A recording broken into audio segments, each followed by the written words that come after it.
그러면 이제 이번에는 저궤도 위성 통신에 대해서 좀 구체적으로 이제 이해해보는 시간을 가져보도록 하겠습니다. 새로운 인터넷 기반이다. 저궤도 위성 통신. 그렇죠. 새로운 어떤 인터넷의 어떤 기반을 가져올 수 있는 그런 어떤 기술의 이제 확장인데요. 저궤도 이제 위성 통신이란 뭔지부터 한번 개념을 잡아보죠.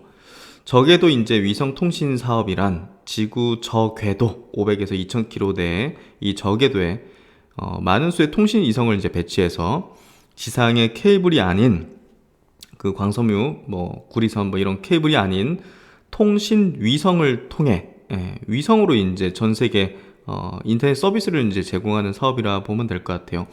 저궤도 위성 통신 사업은요, 크게 통신 위성 발사 서비스, 유조 안테나 그리고 게이트웨이로 이제 구성되어 있고요.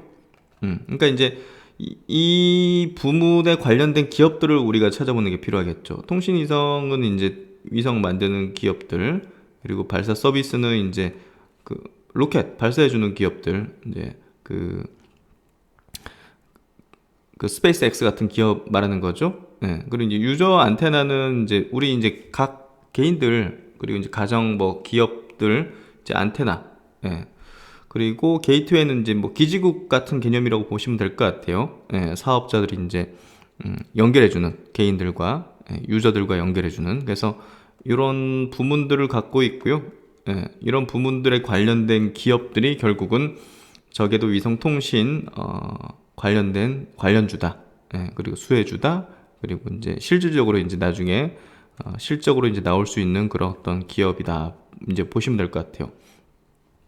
사업자는 많은 수의 통신 위성을 제작하고 이를 로켓에 실어서 우주로 발사한다.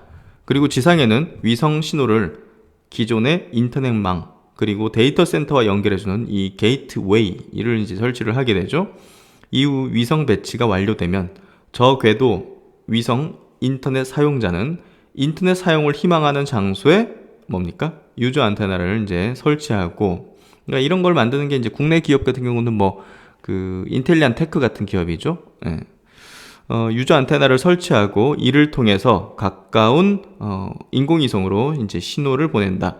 신호를 수신한 인공위성은 가까운 게이트웨이에 다시 신호를 전송하고 전 세계에 설치된 게이트웨이는 기존의 인터넷망 그리고 데이터 센터와 연결되어 있어 요청받은 데이터를 반대 과정을 통해서 사용자에게 전달한다. 그래서 이제 이 부분을 도식화하면요, 저궤도 위성 통신 인터넷의 원리를 이제 도식화해서 보면 좀 이해가 빠르겠죠? 이렇게 저궤도에 이제 이렇게 빼곡하게 이제 위성이 이렇게 다 돌고 있는 거예요. 그래서 우리 이제 유저 안테나 이런 것들이 이제 자동차든 이게 자율주행이나 이제 우리 모바일 이런 것들 여기서 이제 신호를 쏴주면 위성에 이제 도달해가지고 위성은 요 게이트웨이 쪽으로 이제 보내주고 이 게이트웨이가 인터넷망으로 이제 연결시켜줘가지고 이제 공급해주는 이런 구도를 가지게 되는 거고요. 그래서 이제 이 저궤도 위성 사업이 이제 어떤 분야로 나뉘고 이제 어떤 분야의 어떤 기업이 나오게 될지를 우리가 이런 어떤 원리를 통해서 이제 이해를 할 수 있는 거죠. 그래서 이제 이처럼 지구 권역을 커버하는 위성 통신망이 갖춰질 경우 사용자는 전 세계 어디든 상관없이 안테나만 있으면 인터넷을 사용할 수 있습니다. 그래서 해상에서 이렇게 배에서 인텔리안 테크의 그 안테나를 이제 갖고 있으면 이제 어디서든 해상 어디서든 북극이든 남극이든 태평양이든 대서양이든 어디서든 인터넷을 사용할 수가 있는 거죠. 그래서 이제 기존의 이제 지상망에서는 인터넷 서비스 지역을 넓히기 위해서 각각의 지역마다 어떻게 됩니까? 광케이블 통신망, 기지국, 우리 건물 아니면 스몰셀 만들어야 되고, 셀타워, 천문학적 금액의 이제 인프라 투자가 이제 필요한 건데요. 여기는, 글로벌 저궤도 위성 통신망을 구축하면 지구 전역을 이제 커버할 수가 있기 때문에, 하여튼 처음 구축하는데 당연히 엄청난 돈이 들긴 하죠. 근데 이거는 지구 전역을 커버할 수 있다는 거, 이게 이제 굉장한 어떤 장점이 될 것이고, 분명히 지금 이제 광케이블 이제 통신망을 어느 정도 이제 보완시켜주는 그런 역할을 분명한 어떤 룸이 있죠. 그런 어떤 룸이 있기 때문에 엄청난 시장의 어떤 규모가 형성될 수 있는 여지는 충분하다. 예, 그렇게 좀 이해하면 될 것 같아요. 그래서 저궤도 위성과 정지궤도 위성이 뭐가 다른가? 예, 아까 이제 간략하게 뭐 일부에서 제가 설명드리기도 했는데요. 인공위성은 위치한 궤도에 따라서 저궤도가 200에서 2000km 내, 중궤도가 저궤도에서 정지궤도 사이 중간에 있는 거, 그리고 정지궤도가 35,000km 정도, 엄청 멀리 있네요. 대부분의 통신위성은 이 중에서도 저궤도하고 정지 궤도에 이제 위치해 있습니다. 저궤도는 지구 궤도 200에서 2000km에서 지구를 공전하는 위성이다. 현재 지구 궤도에 존재하는 인공위성의 약 77.5% 대부분이 저궤도 인공위성이에요. 그래서 이거 만드는 기업이 가장 뭐랄까 수익을 내는 데는 뭐 유리하겠죠? 지구 탐사 위성 등의 관측 위성과 통신 위성 등이 여기에 속한다. 지구와 가깝기 때문에 중력의 영향을 많이 받아 위성의 공전 속도가 매우 빠르다. 높이에 따라 차이가 있지만 약 90분에 지구 한 바퀴를 돕니다. 빠른 속도와 더불어서 우주 입자선의 영향을 많이 받기 때문에 그만큼 많이 돌고 뭐 그런 부분들이 수명을 굉장히 짧게 만든다는 거. 3회 7년 정도밖에 수명이 안 된다는 부분은 뭡니까? 이거 사업하는 기업들은 지속적인 교체 수요가 발생한다. 그래서 정지궤도 위성에 비하여 비교적 사용 수명이 짧다. 정지궤도는 12에서 20년까지도 쓰는데 이 저궤도 위성은 3에서 7년밖에 수명이 안 되기 때문에 그만큼 지속적인 수요가 발생된다. 그래서 그리고 이제 위성이 커버할 수 있는 면적이 이제 상대적으로 좁다는 부분에서 많은 수가 필요하겠죠. 저궤도 위성은. 그러면 이제 정지궤도 위성은 35,000km에서 지구를 공전하는 위성인데요. 정지궤도 위성의 가장 큰 특징은 바로 위성의 공전 주기와 지구의 자전 주기가 같다는 것이다. 즉 지구에서 보았을 때 항상 정지해 있는 것처럼 보이는 위성이다. 한 개 위성으로 지구 표면에 3분의 1 면적을 접촉할 수 있어서 통신, 방송, 관측용 이제 인공위성 등에 있어 매우 중요한 위치다.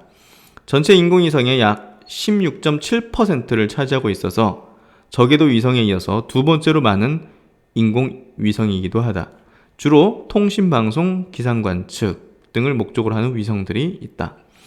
이제 과거에는 통신위성을 주로 정지 궤도에 이제 올렸는데요. 정상적인 통신 역할을 수행하기 위해서는 신호가 끊기지 않는 것이 핵심인데 저궤도의 경우 지구를 너무 빨리 돌기 때문에 소수의 어떤 통신 위성으로는 신호를 잡는 것이 불가능했기 때문이다. 반면 정지궤도는 한 기의 위성으로도 넓은 지역을 계속해서 커버할 수 있었기 때문에 이를 활용한 위성 전화 혹은 위성 TV 등의 통신 서비스가 가능했다. 하지만 정지궤도가 거리가 너무 멀기 때문에 통신의 지연 시간이 너무 길다는 단점이 있다. 이로 인해서 위성 통신에 대한 수요는 케이블 통신으로 대체되었고 현재 케이블 시장이 전체 인터넷 시장을 잠식하게 된 거죠. 하지만 저궤도 위성 통신의 등장으로 이 같은 통신 시장의 판도가 흔들리기 시작한 거죠. 그러니까 우리 인터넷 쓰는 거는 어쩔 수 없이 정지 궤도 위성으로는 할 수 없기 때문에 저궤도로 해야 되는 건데 저궤도로 하려면 엄청나게 많은 어떤 이제 위성을 써야 되고 천문학적인 작업이 필요하고 뭐 그런 부분에서 이제 어려웠던 거죠. 그래서 케이블로 대체됐는데 이제 이게 좀 가능해지는 그런 수지타산이 맞는 사업이 됐다 보니까 이제 통신시장 판도가 조금 바뀔 수 있는 그런 흐름이 좀 전개될 가능성이 높다는 거죠. 새로운 시장이 열린다는 거죠. 정지궤도는 요 정도로 커버하고요. 그리고 저궤도는 요 정도로 커버하고. 이해되시죠? 그래서 궤도별 지구 커버 면적에 대한 비교입니다. 그리고 이제 궤도에 따른 커버 면적 및 이제 지연 속도 비교입니다. 커버 면적은 이제 저궤도 쪽은 뭐 500에서 한 1000km 정도를 커버를 하고요. 요 정도. 그리고 지연 속도는 3.6 메가세컨드, 미리세컨드겠죠. 그리고 정지 궤도는 지연 속도 너무 커요. 예, 저궤도 비해서. 예, 그래서 그런 부분에서 커버 면적은 이제 월등히 엄청나게 넓지만 어쨌든 용도 자체를 좀 확장하기엔 좀 어려운, 예, 너무 좀 큰 지연 속도를 가진다. 그러면 이제 우리가 고민하게 되는 게 뭐냐면요. 그럼 기존에 이제 지금 사용하고 있는 뭐 인터넷 그런 어떤 서비스의 어떤 형태, 광 케이블의 어떤 이 형태를 그냥 잠식하는 거냐, 대체하는 거냐, 이런 어떤 생각을 할 수도 있는데요. 뭐 아까도 말씀드렸지만 이제 보완하는 형식이 될 것이다. 저궤도 통신 이성은. 왜냐하면 뭐 이렇게 이유가 있는데 한번 체크해 드릴게요. 일단 광 케이블과 저궤도 통신 위성은 모두 통신 신호를 전달해 준다는 공통점을 가지고 있지만 이를 매개 하는 방식이 다르기 때문에 특징이 있어서 몇 가지 차이점이 존재한다. 먼저 통신 전파 속도의 차이가 있다. 저궤도 통신 위성은 전달 매질이 진공이기 때문에 빛의 속도로 신호가 전달된다. 반면 광 케이블 속 광섬유의 신호 전달 속도는 이보다 한 47%가 더 느립니다. 또한 저궤도 위성 통신은 한 개의 위성이 상대적으로 넓은 지역을 커버하기 때문에 인구 밀도가 높은 지역에서 서비스의 질이 떨어지는 거죠. 그러니까 이제 지금 뭐 예를 들면 뭐 서울 수도권 지역에 많은 어떤 기지국을 한꺼번에 팍팍팍 세워가지고 이제 그 서비스 수요가 훨씬 많기 때문에 이 지역에 많은 것들을 기지국을 세워가지고 이제 서비스를 하는 건데, 그래서 이제 서비스의 질을 높일 수 있는 건데, 저기도 위성은 뭐 서울 수도권 지역이라고 여기다가 위성을 뭐 딴 데는 이 정도 이제 어떤 그 커버하는 어떤 범위면 위성 한 대면 되는데, 뭐 여긴 뭐 인구 밀도 높으니까 위성을 뭐 10개, 20개 막 이쪽에 밀집해 놓고 이러진 않잖아요. 그러니까 이제 인구 밀도가 높은 지역에서는 이제 서비스의 질이 떨어질 수 있는 거죠. 예. 그래서 이제 인구 밀도가 높은 지역은 분명 이제 뭐 뉴욕이나 뭐 서울이나 도쿄나 뭐 이런 데는 기존의 이제 광케이블 형식이 유리할 거고, 그렇죠? 예. 그렇게 좀 이해하면 될 것 같아요. 그리고 아직까진 스마트폰과 같은 이동식 서비스가 아닌 와이파이 형태의 고정식 서비스만 가능하다는 점 등이 있다. 그래서 지금 스타링크 그 서비스를 이제 베타 서비스를 하고 있는데 그 안테나 같은 걸 사야 돼요. 그래서 이동식이 되는 게 아니라 이제 어떤 딱 정해진 지역에서 이제 고정식으로 하는 거기 때문에 그런 어떤 또 차이점이 있는 거죠. 이로 인해서 두 통신 매개체는 타겟하는 시장의 차이가 발생한다. 저궤도 위성통신 사업자들의 타겟 시장은 크게 세 가지다. 첫째, 인터넷 음영 지역. 예, 인터넷 이제 안 되는 지역. 예. 이는 다시 두 가지 경우로 분류할 수 있다. 하나는 낮은 소득 수준으로 인해 인터넷 서비스 요금 지불이 힘든 경우, 이 저개발 국가들, 아프리카나 이런데. 다른 하나는 인터넷 서비스 요금은 지불 가능하지만 너무 인구 밀도가 낮아. 예, 그리고 물리적인 제약 같은 것들이 있을 수 있잖아요. 막 엄청나게 막 알프스 산맥 지역이라든지 뭐 예를 들어서 예를 들어서 이제 그런 것들 이내 통신 인프라를 갖추지 못한 경우, 이런 경우 이제 다 커버 가능해지는 거죠.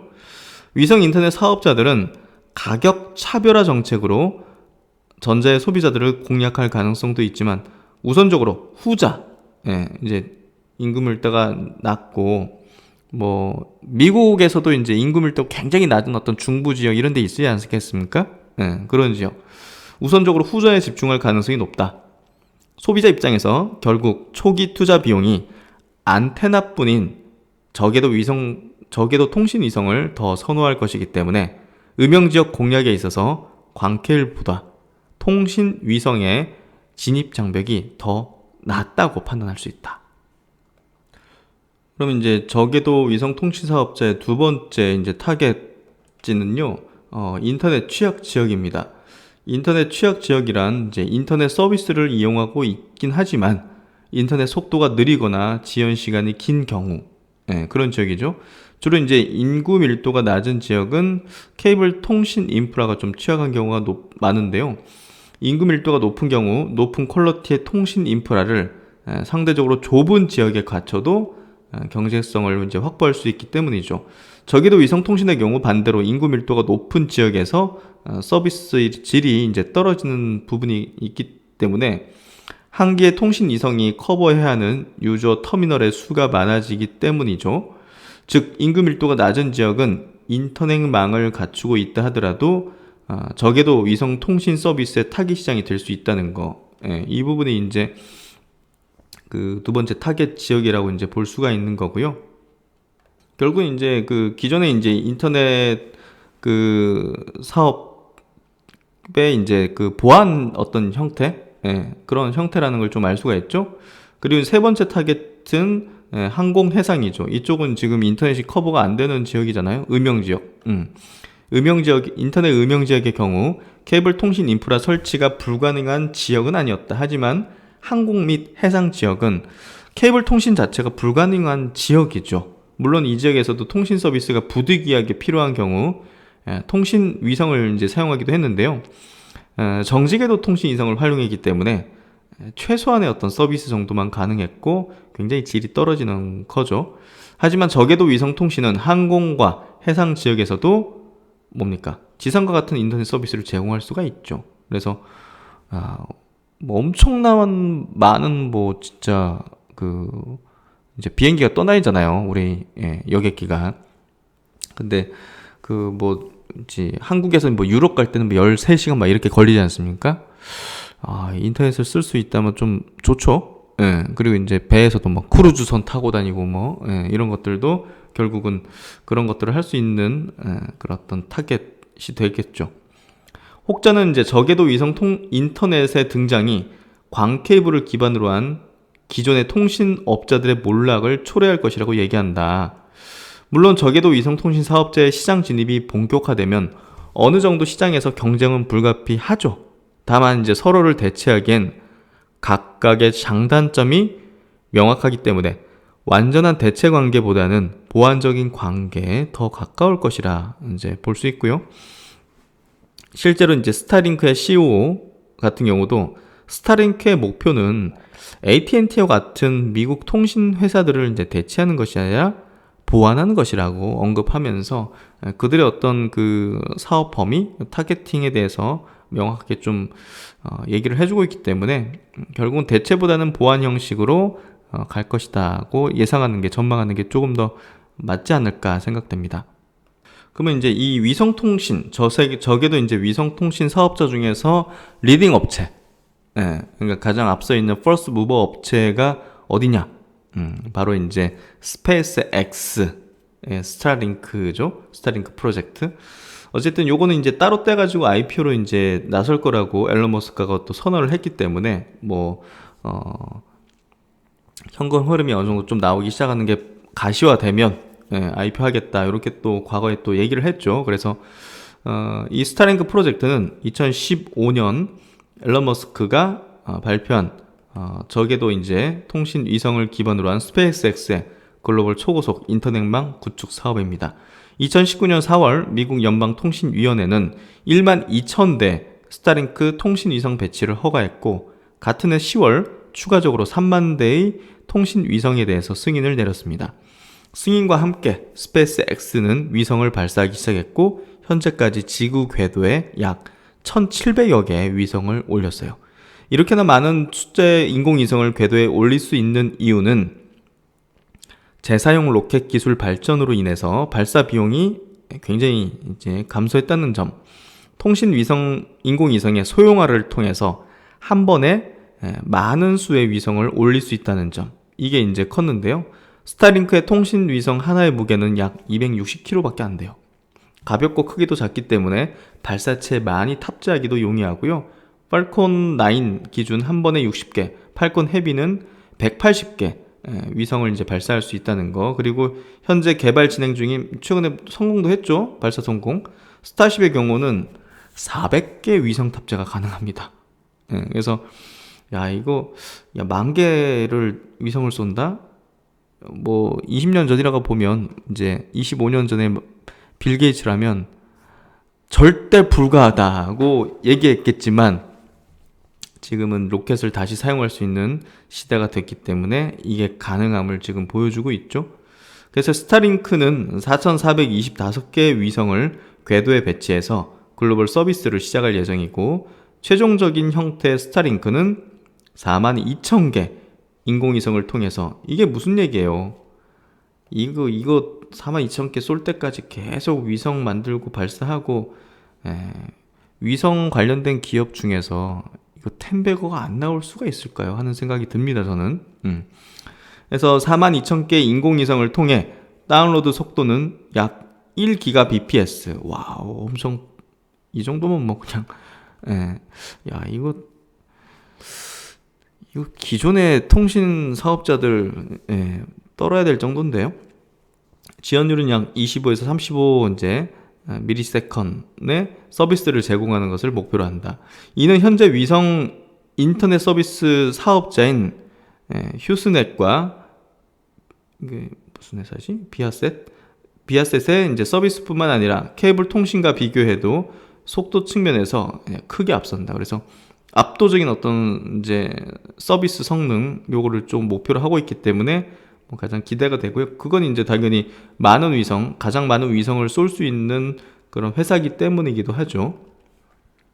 그래서 이제 스타링크 위성통신 배치 기상도를 보면, 야, 이게 무슨 수만 개 별이 떠 있는 것 같은 그런 어떤 그물과 같은 어떤 형태가 되는 것 같은데요. 하여튼 굉장히 기대가 됩니다. 앞으로 열릴 세상이 굉장히 기대가 되고요. 성공적인 베타 테스트다. better than nothing. 뭐 없는 것보단 낫다. 뭐 그래도 그럭저럭 이제 괜찮았다는 것 같은데요. 지난해 10월부터 지금까지 스타링크는 북미 지역을 중심으로 베타 서비스를 진행하고 있다. 테스트 시작 전 스타링크 서비스에 대해서 미국인들을 대상으로 서비스를 가입할 의사가 있느냐는 설문조사에 51%의 미국인들이 가입할 의사를 밝혔습니다. 또한 스타링크 베타 테스터 모집에 2달 만에 약 70만 명이 가입을 희망하면서 서비스에 대한 기대감을 드러내는데요. 아직은 뭐 충분한 수 위성이 배치가 안 됐기 때문에 뭐 속도라든지 뭐 지연 속도라든지 이런 것들이 목표한 것보다는 많이 떨어지겠지만, 처음 서비스가 진행되었음에도 불구하고 실제 테스터들의 후기는 기대 이상이었습니다. 실제 베타 서비스를 이용한 테스터의 후기에 따르면 무게 약 이제 13kg에 달하는 베타 테스터 키트 상자 안에는 스타링크 안테나 접시와 와이파이 라우터, 전원 어댑터, 케이블과 안테나 접시 장착 삼각대가 포함되어 있다고 설명했는데요. 스타링크 서비스 설치는 별도의 설정 없이 자동으로 구동되는 플러그 앤 플레이 방식으로, 이거 딱 만들면 그냥 바로 된다는 거죠. 매우 간단했다고 한다. 인터넷 서비스의 평균 다운로드 속도는 약 100mbps. 적지 않은데요. 업로드 속도는 약 16mbps. 업로드가 좀 느리네요. 평균 지연율은 39ms. 괜찮아요. 물론 국내의 통신 환경과 비교하기는 어렵지만 글로벌 통신 시장의 측면에서 봤을 때 케이블 통신과도 비교 가능한 수준이라는 거죠. 일론 머스크는 지난 2월 꾸준한 위성 발사를 통해서 올해 말까지 인터넷 속도를 300mbps까지 높일 것이라고 언급했습니다. 그래서 이제 스타링크 베타 테스트의 이제 인터넷 서비스 이용료는 한 달에 $99면 한 10만 원 되겠네요. 서비스 이용을 위해서 필요한 접시와 와이파이 라우터 등의 장비 구매 비용은 $500, 뭐 한 5, 60만 원 되겠네요. 또한 데이터 사용 용량 제한은 현재로서는 없죠. 베타 서비스는 올해 하반기에 종료될 예정이며 그와 동시에 정식 서비스가 시작될 전망입니다. 그러면 이제 이거 기대감 자체가 연말에는 상당히 불 수 있죠.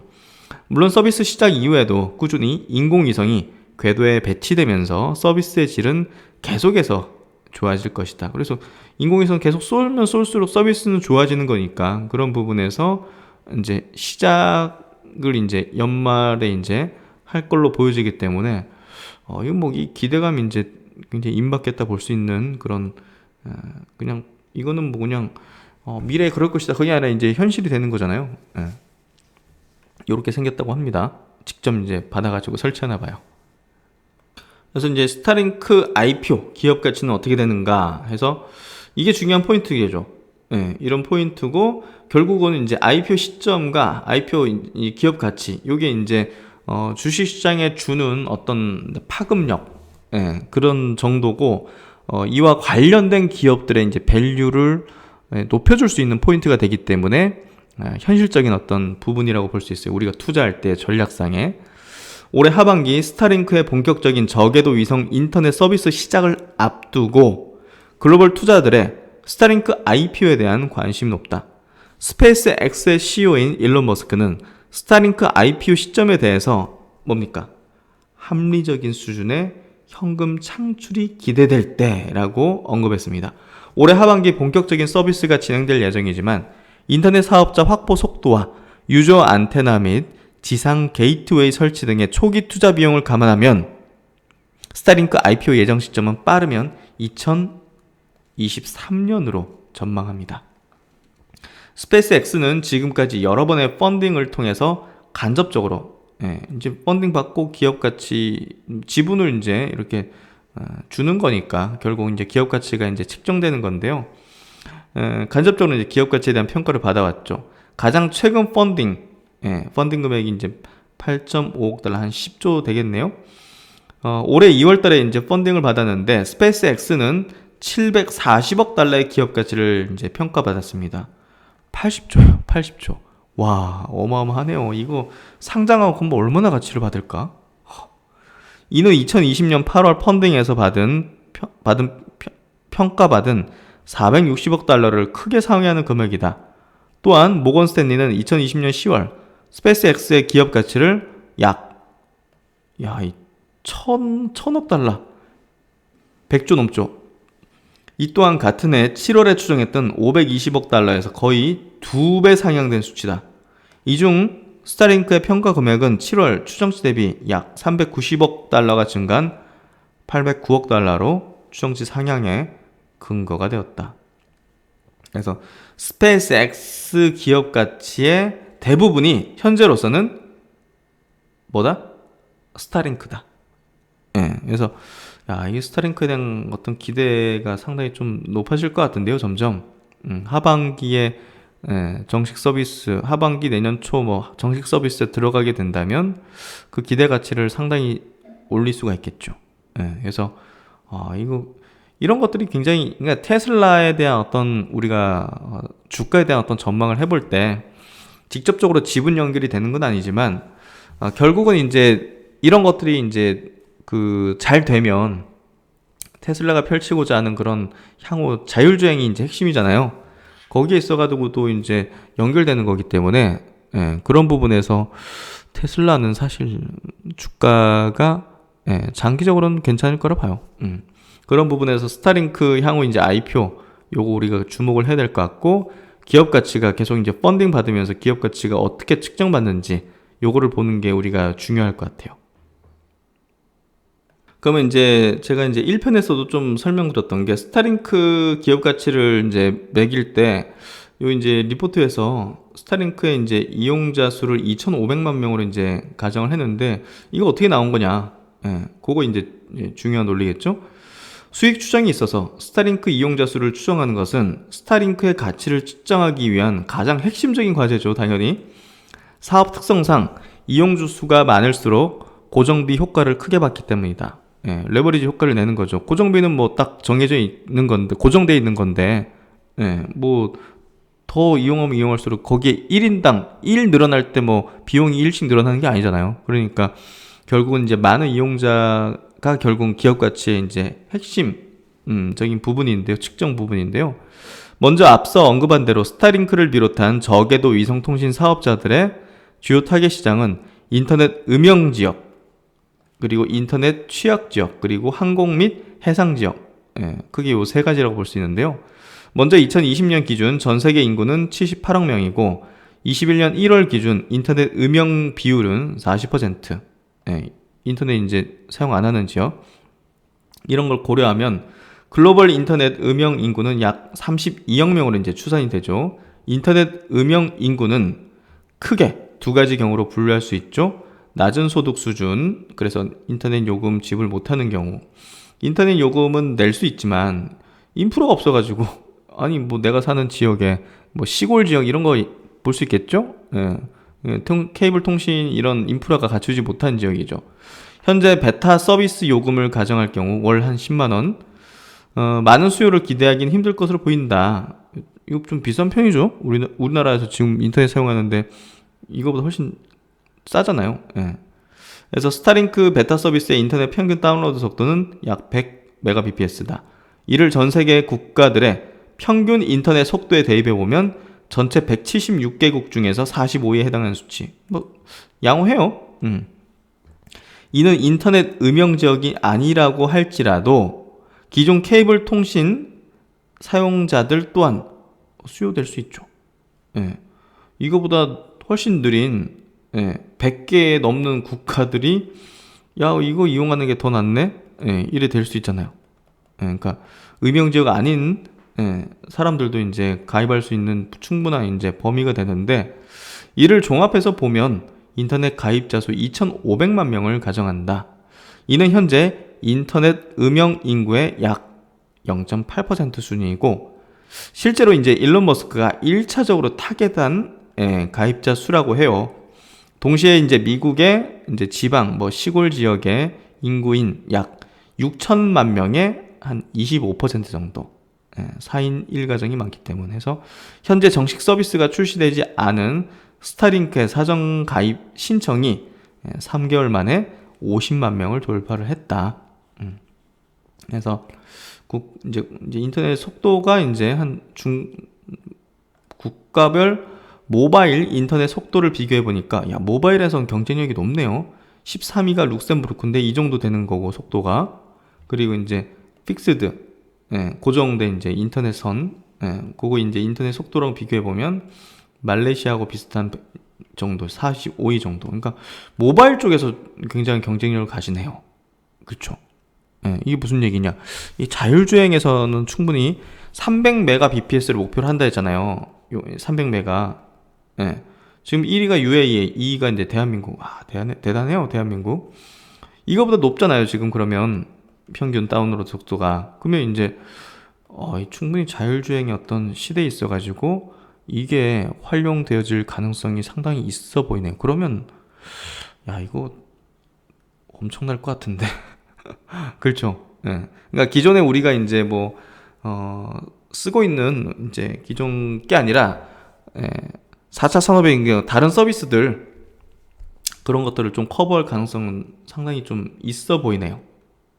그러면 이제 영국판 스타링크라 불리는 원앱이라는 회사 간략하게 좀 볼게요. 원앱이 이제 굉장히 막 파산되고 막 어려움을 겪다가 영국에 이제 이렇게 인수가 투자받고 인수됐는데요. 회생을 했죠. 그래서 원앱이 이제 파산하고 망한다 막 그럴 때 국내 이제 이 기업하고 연결되어 있는 기업이 이제 인텔리안 테크거든요. 공급 이력도 있고 해가지고 그래서 이제 인텔리안 테크가 주가가 막 박살나고 했는데 지금 이제 많이 올라오고 인텔리안 테크는 중장기적으로 이제 굉장히 유망한 기업이 됐죠. 이 원앱이 2012년도 이제 설립된 회사인데요. 2015년에 모든 사람이 인터넷을 가능하게 하는 것을 목표로 저궤도 위성 통신 사업 계획을 발표했죠. 사업 목표는 스타링크보다는 좀 소박해요. 총 648개의 인공위성을 지구 저궤도에 올려가지고 2022년까지 전 세계 인터넷 서비스를 제공하는 것이다. 현재로선 스페이스 X와 함께 저궤도 이제 위성 통신 글로벌 인터넷망 구축에 가장 가까운 이제 기업이죠. 올해 이제 5월 7번째 위성 발사를 통해서 36개 위성을 추가로 궤도에 올리는 데 성공해서 원앱은 현재 218개의 위성을 보유하고 있죠. 향후 한 번 더 위성 발사에 성공할 경우 북극 지역을 커버할 수 있는 이제 위성군을 갖추게 됩니다. 이를 통해 늦어도 올해 말까지 북극 지역을 중심으로 B2B 서비스가 진행될 것으로 전망합니다. 그래서 조금 더 특정 범위의 어떤 서비스를 하는데, 그러니까 이제 스타링크가 진짜 10,000개 막 40,000개 쏘아 올려가지고 진짜 전 세계 다 커버하는 거 한다면 원앱은 사실 좀 전략상 이 정도 수준이면 약간의 어떤 돈을 낼 수 있는 이제 음영 지역, B2B 쪽, B2B 쪽, 북극 남극 탐사 때문에 거기 있는 남극 기지, 북극 지인 거 있잖아요. 그런 것들에 대한 서비스 이런 것들을 좀 진행하는데 포커스를 두는 게 아닌가 생각되는데요. 원앱과 스페이스 X 모두 같은 사업을 영위하고 있지만 여러 차이점이 존재한다. 먼저 발사하는 위성 수에서 큰 차이를 보인다. 원앱이 최종적으로 운용할 위성 수는 648개인 반면 스타링크는 현재 쏘아올린 위성수만 1700개가 넘고 글로벌 서비스가 시작되는 2024년에는 예상되는 위성의 수는 4400여 개. 서비스 지역의 진행 방향에서도 차이를 보이는데 스타링크의 경우 베타 서비스 지역인 북미 지역을 중심으로 점차 서비스 지역을 넓혀가고 원앱은 북극 지역 시작으로 아래로 그 범위를 확대해 나가는 전략. 이 밖에도 원앱은 사업을 진행함에 있어서 위성 발사, 유저 안테나, 게이트웨이 등을 모두 외부 업체의 계약을 통해 공급받지만 스타링크는 뭡니까? 자체적으로 이를 공급하고 있죠. 그래서 이런 차이점을 갖고 있다는 거. 그래서 이제 유저 인터넷 같은 경우는 안테나 같은 경우는 인텔리안 테크, 게이트웨이는 이제 휴즈네레시라는 기업을 통해서 이제 공급을 받는데요. 일단 인텔리안 테크와 이제 유저 안테나 공급 계약을 2019년도 체결하면서 260억 이 관련주를 이제 묶였고 이후 파산 위기로 인해 중단됐던 공급 계약은 파산 회생 이후 계약 금액은 약 190억 원으로 감소했지만 다시 진행되었다. 원앱의 이제 북극 지역 서비스 시점이 올해 하반기로 전망되기 때문에 인텔리안 테크의 유저 안테나 납품 및 매출 인식은 늦어도 4분기에 이뤄질 것이다. 이와 더불어서 올해 3월 인텔리안 테크는 원앱과 약 823억 규모의 B2C용 평판 안테나 공급 계약을 체결했다. 이는 원앱의 글로벌 서비스가 본격화되는 2022년부터 납품될 예정이다. 어쨌든 이제 원앱이 인공위성을 추가적으로 발사해 서비스 지역을 확장할 경우 이 유저 안테나 그리고 게이트웨이에 대한 추가적인 계약 가능성이 높다는 부분들, 이런 부분들이 인텔리안 테크의 어떤 향후 이제 추가적인 수주 가능성을 좀 높여주는 부분이겠죠. 그리고 이제 또 다른 사업자로는 텔레셋이라고 있습니다. 이것도 이제 굉장히 유명한 회사인데 캐나다에 설립된 이제 인공위성 이제 운영 회사고요. 이 회사는 이제 정직에도 통신 위성 사업을 이제 주로 하고 있고요. 지금 텔레셋 같은 경우는 B2B, 그러니까 결국 이제 국가기관 혹은 이제 크루즈선 그리고 항공업체, 아까 이제 그 타겟팅한 자체가 좀 틀리죠. 이런 쪽을 대상으로 타겟팅한 어떤 서비스를 제공하는 B2B, 기업이나 뭐 국가 단위로 이제 비즈니스를 하는 그런 어떤 목표를 하고 있죠. 이름은 22년부터 위성을 발사하고 23년부터 본격적인 서비스를 시작할 예정으로 아직까지 이제 뭐 저기저 위성 통신 사업을 뭐 본격화한 건 아닙니다. 그래서 어떻게 보면 스타링크라든지 원앱보다는 이제 후발 그런 성격이라고 좀 볼 수 있는데요. 어쨌든 기존에 하던 어떤 사업에서도 뭐 잘 하고 있기 때문에 이쪽으로 이제 발을 넓히면서 정부 단의 어떤 크루즈 항공업계 쪽으로 이제 타겟팅하는 그런 사업을 펼칠 걸로 예상이 되고 있습니다. 그래서 그 블루 오리진하고 발사 계약을 발사체를 갖고 있지 못하다 보니까 이렇게 계약을 맺으면서 향후 이제 나스닥 상장 계획도 갖고 아직 비상장입니다.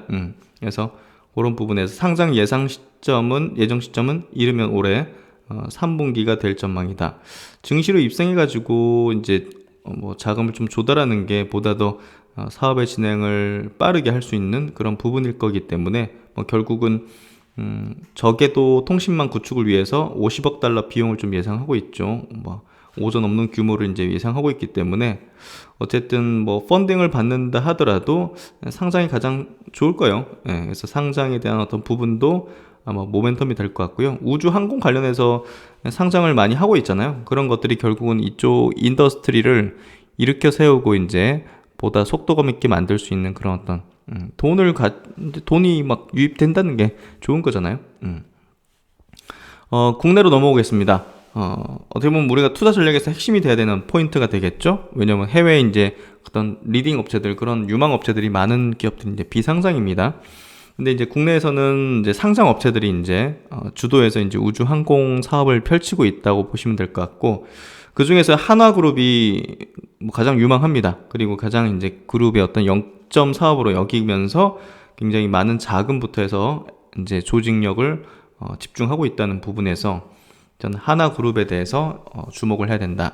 스페이스 허브라는 조직을 이제 만들어 가지고요.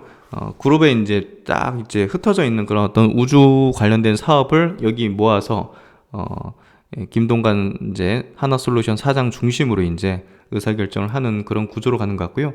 그런 부분이 이번에 이제 한화 시스템의 유상증자에 고스란히 드러났다. 이렇게 좀 보면 될 것 같습니다. 국내에서는 하나그룹이 저궤도 위성 인터넷 사업을 진행하고 있다. 올해 3월 이제 한화 시스템은 1.2조 원 규모의 유상증자를 공시했는데 엄청난 규모죠. 이와 함께 저궤도 위성통신 사업 계획도 발표를 했습니다. 저궤도 위성통신 사업을 하나그룹이 하겠다는 겁니다. 아까 이제 계속 봤던 이제 스타링크라든지 원앱 그런 사업을 이제 하나그룹이 하겠다 이거예요. 사업의 내용은 25년까지 저궤도 통신 위성 약 1000여 개를 배치해서 1000개입니다. 1000개. 이거 원앱보다 더 많은 규모의 지금 배치를 한다는 계획이잖아요. 다양한 운송수단에 자동차나 UAM 되겠죠? UAM에 좀 포커싱 두고 있을 거라 생각해요. 다양한 운송수단에 통신 서비스를 제공하는 것을 골자로 한다. 즉, 기본적인 사업 형태는 스페이스X나 카이퍼 프로젝트와 같은 B2C보다 텔레섹과 같은 이 B2B 기업대, 그러니까 UAM 사업하는 뭐 자율주행 사업하는 그런 기업에 이제 제공하는 그런 형태의 비즈니스가 되겠죠. 2023년에 시범 서비스를 개시. 그러면 뭡니까? 위성을 어마어마하게 많이 써야 되는데, 그럼 야, 이 하나그룹에서 위성 만들 수 있어? 했는데 올해 뭘 인수했죠? 하나그룹이 국내 이제 민간 유일 이제 인공위성 제작업체 세트랙 I를 이제 인수를 했죠. 그러면 이제 앞으로 세트랙 I가 어떤 역할을 하겠어요? 한화그룹이 저궤도 위성통신 사업을 하는 데 있어가지고 위성을 1000개 쏜다고 하잖아요. 요거를 만들겠죠, 요거를. 그렇죠? 이해되시죠? 그래서 제가 왜 이제 이제 우주 관련 이쪽에서 템베거가 발생하느냐. 그걸 좀 이해하신다면, 이런 기업들의 지금 목표와 비전, 그리고 이제 계획들을 보면, 그리고 이제, 딜을 하는 것들을 보면, 그런 걸 이제 어느 정도는 좀 예상해 볼 수가 있는 거죠. 그래서, 25년 정식 출시를 목표로 진행 예정이다. 이외에 저궤도 위성 사업 관련해서 확정적으로 발표된 자료는 없으나 저궤도 위성 사업의 4가지 핵심 요소 뭡니까? 아까도 봤죠. 위성 제작, 그리고 발사, 유저 안테나, 게이트웨이. 발사도 이제 이번 10월 달이죠? 우리나라가 국산화한 그 발사체를 이제 쏘잖아요. 그거 성공하면 이제 우리나라가 그냥 우리나라 땅에서 저기 이제 고흥이 되겠죠? 거기서 이제 쏘고 싶을 때 주구장창 쏘는 거예요, 이제. 뭘 실어서? 위성 실어가지고. 세트랙 I가 만든, 하나그룹이 만든 위성 실어가지고 쏘고, 유저 안테나 게이트웨이, 뭐 이런 것, 유저 안테나 이런 것들 뭐, 하나그룹이 인수했거든요? 해외 기업을. 일관화 체제를 갖추는 거예요, 결국은. 그래서 한화그룹의 이제 저궤도 위성 통신의 사업성을 이제 분석해 보였다. 첫 번째, 위성 제작. 저궤도 위성 통신 사업은 기본적으로 많은 수의 통신 위성을 필요로 하죠. 관건은 혹독한 우주 환경에서 제 기능을 발휘할 수 있는 위성의 품질과 발사 비용을 줄일 수 있는 경량화. 이거는 진입장벽이 굉장히 높기 때문에 아무나 만들 수가 없어요. 그리고 통신 위성의 신속한 제작과 제작 비용을 줄여줄 수 있는 생산 자동화 시스템을 확보하는 것. 현재 그룹 내에서 한화 시스템과 세트랙 I가 위성 제작과 관련된 기술을 확보하고 있다. 또한 한화 시스템은 최근 세트랙 I와 100kg 이하급 초소형 위성 개발을 통해 통신 위성의 경량화 기술을 확보할 것으로 전망한다. 하지만 이 두 회사는 통신 위성보다 관측 위성 제작에 특화되어 있으며 아직 대량 생산 체제를 갖추지는 못한 것으로 파악된다. 그러니까 갖춰 나가겠죠? 이를 위해서 이번 증자를 통해 확보한 자금 중 1,100억을 위성통신 사업 생산 시설 구축에 투자할 계획이라고 밝혔죠. 그래서 이번 유상증자는 한화그룹의 역점을 두는 사업에 집중된 자금 지원을 통해서 이런 것들을 대량 생산 체제 갖추거나 이런 것들을 선도적으로 빨리 하기 위한 어떤 아주 긍정적인 유상증자다. 두 번째는 위성 발사입니다. 통신 위성의 경량화 정도에 따라 달라지겠지만 천여 개의 통신 위성을 배치하기 위해서는 다수의 로켓 발사는 뭐 필수적이죠. 그룹 내 한화 에어로스페이스는 올해 10월에 발사 예정인 누리호의 핵심이죠. 1단 로켓 개발에 참여했고 성공했죠. 또한 한미 미사일 지침 개정 및 폐지로 인해서 민간용 우주 발사체 고체 연료가 허용됐죠. 우주 발사체 개발에 한 걸음 더 가까워진 것은 사실이다. 다만 이를 활용하는 것이 더 경제적인가에 대한 분석이 필요하다. 물론 장기적으로 한화 에어로스페이스의 자체 기술 개발을 통해서 더 낮은 비용의 로켓을 발사할 수 있을 것이나 2025년으로 예정된 서비스 출시를 위해 외부 발사 서비스 계약을 맺을 가능성이 더 높다. 그래서 이제 여기서 분석하기로는 일단 25년 상용화를 위해서는 이거 조금 확실한 확실한 로켓을 가지고 하는 게 아마 더 사업 성공에는 더 중요할 거라고 판단할 수 있죠. 그래서 자체적으로 이제 이렇게 좀 이번에 누리호로 인해서 가까워졌지만 성공에 가까워졌지만 자체적으로 이제 발사할 수 있는 그런 가까워졌긴 했지만 지금 25년 상용화, 왜냐하면 이거 빨리 해야지 선점할 수 있기 때문에 그런 부분에서 확실하게 이제 뭐랄까 그 레퍼런스를 갖고 있는 성공 레퍼런스를 갖고 있는 발사체로 그냥 쏠 가능성이 높죠. 그리고 이제 유저 안테나, 한화의 저궤도 통신 사업에서 가장 핵심적인 부분은 유저 안테나다. 그 이유는 한화의 타겟 시장에서 비롯되는데 기존의 저궤도 통신 업체들의 타겟 시장은 인터넷 음영 지역 중에서도 고정된 장소이다. 반면 한화는 고정된 장소가 아니라 아까 이제 이동 수단의 운송 수단에 한다 했잖아요. 그러니까 다양한 속도로 움직이는 운송 수단의 서비스 제공을 목표로 하기 때문에 사실상 이제 이 유저 안테나가 좀 중요할 수밖에 없죠. 이를 가능하게 하는 핵심 기술이 OTM, 언더 무브 안테나 기술이다. 일반 가정에서 사용되는 고정 평판 안테나와 달리 뭐 집에 막 달아놓은 안테나 같은 거 있죠? 그런 거와 달리 안테나의 크기와 성능에 있어서 더욱 큰 기술을 필요로 할 수밖에 없겠죠? 이에 대한 기술력을 확보하더라도 낮은 비용으로 생산이 가능해야 한다는 부분. 그래서 한화는 일찍이 이에 대한 준비를 해왔다. 한화 시스템은 지난해 6월 영국의 위성통신 안테나 기술 벤처기업 페이저 솔루션을 인수했죠. 페이저 솔루션은 육상, 해상, 항공기 내에서 고속 통신을 가능케 하는 전자식 빔 조향 안테나 시스템을 개발하는 회사로 차세대 위성 통신 안테나 개발에 집중해왔죠. 또한 지난해 12월에는 미국 기술업체 기업 카이메타에 330억 원을 투자했죠. 카이메타는 전자식 위성 통신 안테나 판매 업체로 한화 시스템은 카이메타 위성 안테나 제품의 한국 시장 독점 판권을 확보했습니다. 그리고 이제 네 번째 게이트웨이인데요. 이 게이트웨이 쪽에 대한 사업은 발표된 게 좀 없어가지고 예상하기 좀 어려운데 외부 업체 계약보다는 자체 개발 가능성이 더 높다고 판단한다. 그래서 이 부분은 아직 좀 알려진 게 없다는 부분들. 그래서 이제 저궤도 통신 사업을 영위하기 위해서는 참 과제들이 많아요. 해결해야 될 것이 많고 뭐 주파수 대역 확보, 서비스 국가별 허가 등 뭐 해결해야 할 과제가 이제 많은데요. 사업의 초기 진입 장벽이 높기 때문에 근데 그만큼 엄청난 규모의 시장이죠. 통상적으로 글로벌 저궤도 위성통신 체계를 갖추기 위해서는 적게는 5조에서 많게는 10조까지 투자를 필요로 한다. 그래서 이게 국내에서도 대기업밖에 못할 거라 보고요. 하나는 뭐 조달 계속적으로 해나가게 되면 뭐 충분히 할 수 있는 사업자라고 생각해요. 최근 한화 시스템은 유상증자를 통해서 5천억 원의 자금을 확보했지만 향후 추가적인 자금 투입이 더 진행될 것으로 전망하는 이유다. 한화그룹의 저궤도 위성통신 사업은 기존 방산 사업과의 연계를 통한 비용 절감이 가능하고 특히 신사업으로 함께 추진 중인 UAM 사업과의 상당한 시너지 효과를 기대해 볼 수가 있다. 그래서 이번에 이제 한화 시스템이 유상증자를 이제 발표하면서 자금 사용 계획에 이렇게 저궤도 위성통신 사업에 5천억을 투입하겠다. 그리고 이제 UAM 에어 모빌리티 사업에 4,500억을 투입하겠다. 디지털 플랫폼 쪽으로 2,500억을 투입하겠다. 해서 1조 2천억 정도를 이렇게 유상증자를 발표했고 자금 사용 계획을 발표를 했습니다. 그래서 이제 이런 페이저 솔루션 이런 회사도 인수했고 카이메타 같은 회사도 또 이제 지분 인수를 했고, 이렇게 위성 인터넷, 이렇게 위성에서 이제 UAM이 되겠죠?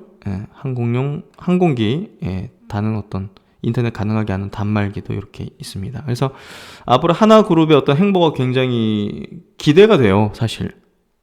그리고 한화 에어로스페이스, 한화 시스템, 세트랙 I, 그리고 이제 지주에서 한화까지 같이 또 이 우주 항공 UAM 쪽 같이 하죠.